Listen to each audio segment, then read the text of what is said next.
1. សេដ្ឋកិច្ចតំបន់សេដ្ឋកិច្ចមូលដ្ឋាននៃតំបន់មួយចំនួននៅកម្ពុជាផ្សារភ្ជាប់ទៅនឹងវិស័យកសិកម្មជាពិសេសដំណាំស្រូវ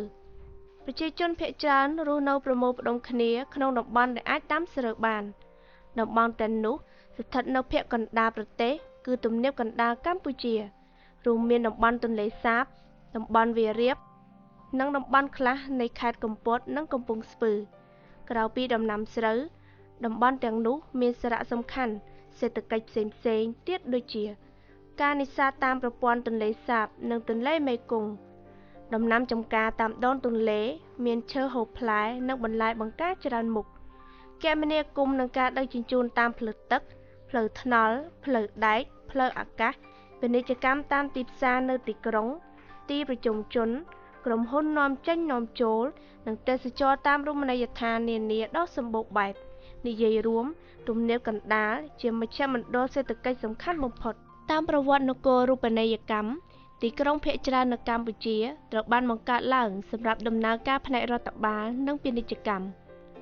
ក្រុងនៅតាមខេត្តចំនួន20និងកំពង់ផែនានាត្រូវបានពួកបារាំងជ្រើសរើសសម្រាប់បម្រើការងារផ្នែករដ្ឋបាល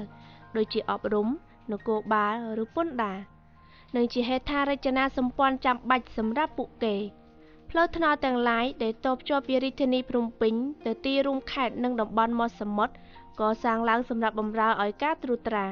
គៀបសង្កត់របស់ពួកអាណានិគមមកលើប្រជារាស្ត្រខ្មែរនិងបម្រើឲ្យការងារសេដ្ឋកិច្ចអាណានិគមច្រើនជាងបម្រើផលប្រយោជន៍ដល់ប្រទេសកម្ពុជាបច្ចុប្បន្នសេដ្ឋកិច្ចតាមខេត្តមួយភាគធំនៅតែមានលក្ខណៈជាសេដ្ឋកិច្ចចិញ្ចឹមពោះម្ល៉េះហើយបរិមាណផលដែលប្រមូលបានមានកម្រិតទាបដូច្នេះដើម្បីបំពេញការបង្គ្រប់ជីវភាពកសិករត្រូវប្រកបរបរជួញដូរបន្តិចបន្តួចនៅតាមទីផ្សារដែលស្ថិតនៅតាមបណ្ដោយផ្លូវថ្នល់សំខាន់ៗគេសង្កេតឃើញមានឃ្លាំងស្តុកទំនិញនិងមជ្ឈមណ្ឌលឧស្សាហកម្មស្ថិតនៅតាមបណ្ដោយផ្លូវដឹកជញ្ជូនដែលភាគច្រើននៅក្នុងខេត្តតែម្ដងទន្ទឹមនឹងនេះចំការដំណាំនិងឧស្សាហកម្មមួយចំនួនមានទំនាក់ទំនងផ្ទាល់ជាមួយក្រុងភ្នំពេញតែមានតិចតួចបំផុតជាមួយខេត្តនានាតាមពិតកម្លាំងមជ្ឈមណ្ឌលសេដ្ឋកិច្ចតាមខេត្តនឹងត្រូវផ្អែកទៅលើមុខងាររដ្ឋបាលដែលជាទីស្នាក់ការនៃរដ្ឋអំណាចដូចនេះមានតែរដ្ឋាភិបាលទេទើបអាចជួយសង្គ្រោះសេដ្ឋកិច្ចតាមខេត្តដែលទន់ខ្សោយឲ្យរីកចម្រើនបានតាមមធ្យោបាយសមស្របមួយចំនួនដូចជាបើកទូលាយដល់វិនិយោគទុន